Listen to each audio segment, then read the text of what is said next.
It's the Art History Radio Show. Let's go! Thank you so much for joining us today for our Art History Radio Show.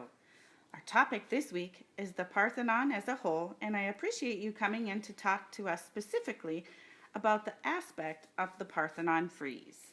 Hi, Stacy. Thanks for having me. I'm so excited to talk about the frieze because it is just so intricate, elaborate, and unique. All right then, let's just go ahead and get started. Could you just start us off by describing the frieze? What is it and what do we see? All right. Well, the Parthenon frieze is dated between 447 and 432 BC and was created between the metopes and the pediments of the Parthenon. Some people say that the carvings were done in pieces on the ground and then hoisted up when finished. However, even though I know the correct answer, I will not tell and give it away. It is a main part of the Parthenon, which is a main part of the Athens Acropolis. The whole frieze itself is 1 meter high and approximately 160 meters long. There are different depictions on all four sides, all pertaining to the same scene, and the frieze is done in marble, and all of the depictions are in a low relief style. The Parthenon as a whole was dedicated to the goddess Athena, Mua. The deities are seen on the east frieze in a sitting position. However, they appear to be larger than all of the people participating in the scene. We'll get into this a little later, I'm sure. The east side represents the continuing procession and the culmination of it. The beginning of the procession is seen starting in the southwest corner, and then split among the north and south frieze, and then convening together in front of the gods on the east side. Could you continue on describing Panathenaic festival and the procession that we see on the frieze? Of course. This is an annual ceremony in which the citizens of Athens present myself with a new peplos. For those who don't know, a peplos is a rich outer robe, also considered a shawl. However, just a sidebar, when someone designed the frieze, they left out a few important parts of the procession and the festival. They left out the ship in which the peplos was displayed, the kanaphori, which were maidens carrying sacred baskets. They also left out the Athenian hoplites, which were soldiers armed with spears and shields. And then finally, the women who carried water jars were replaced with youths in this case. So, going back to what is depicted on the frieze in terms of the procession? Oh yes, right, sorry. Most of the frieze is dedicated to the cavalcade. You can see individual horses and horsemen. On the north and south side, it is evident that the riders are then separated into ranks, and some say that this is significant because it references the 10 Attic tribes known in Athens at that time. As the procession continues on, there are chariot groups, which are, again, ranked. Another sidebar here, these chariots and men were part of a contest. What the warrior must do is jump off a moving chariot and then skillfully jump back onto the moving chariot. This is an important but abandoned warfare technique that was included in the festival for me.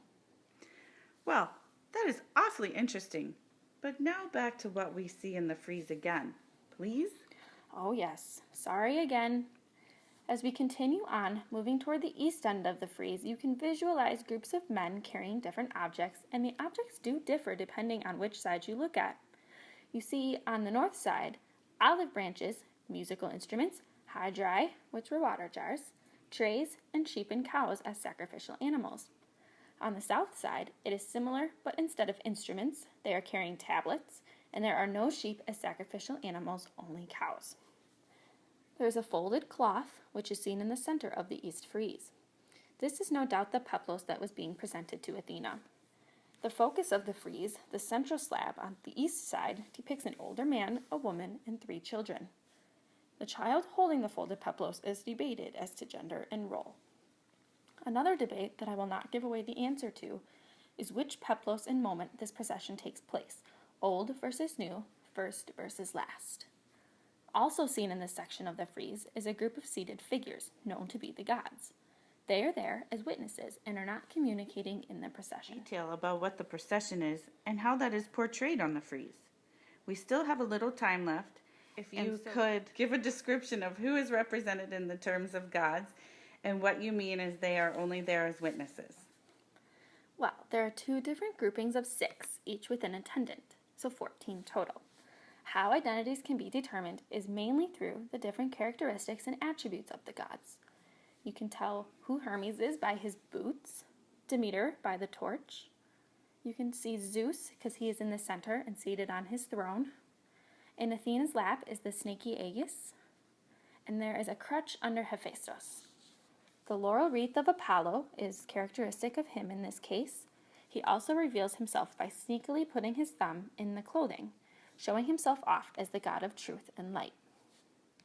Ares has a knee-grabbing pose that is characteristic of him. Hera, Zeus's wife, is seated next to him on the throne. Aphrodite has her son Eros in her lap, and Apollo and Artemis are seated beside Aphrodite and are shown as the inseparable pair. Also seen is Poseidon. If you're counting with me, there is still one number shy of the 12 gods seen. There is much damage to this head, and therefore it is unknown for sure the final god present. However, it is commonly stated that it is Dionysos. Hebe, who is a daughter of Zeus and Hera, is present as the personification of youth and is the attendant standing near Hera. Something interesting about the two attendants, Hebe and Eros, being so close to their mothers, is that the artist may be trying to represent that they are still dependent on their mothers. What is meant by them only being there as witnesses is that the gods and the civilians did not interact in Athens.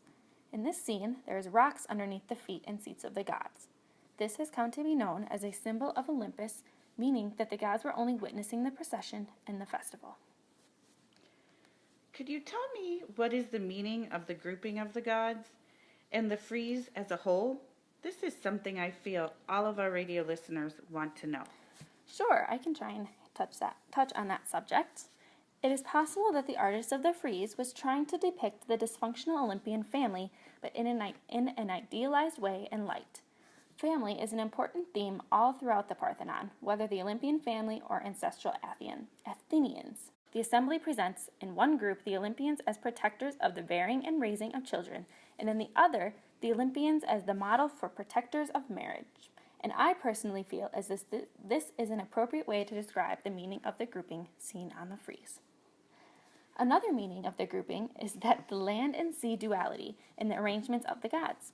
4 gods on the right of the assembly, Poseidon, Apollo, Artemis, and Aphrodite, have strong ties to the sea, while the 4 gods on the left of the assembly, Dionysos, Demeter, Hermes, and Ares, have stronger associations with the land. In a way, this shows a reference to Athens' past glory and war times and overall power. Overall, the Parthenon frieze is known to give credit to the gods for the defeat of the Persians. Without them, victory would not have been possible, and the assembly pays homage and is a way to show thanks to each and every one of them. Being a host on this art history radio show, I thought that I personally knew quite a bit about the history of the Parthenon. However, after this enlightening chat with you, I feel like I have a whole new perspective of the art. Thank you again, Athena, for coming onto the show. We will have to have you back again soon on a different aspect of the Parthenon. That's it for now, everybody. We'll be back after this short break to get more info on art history.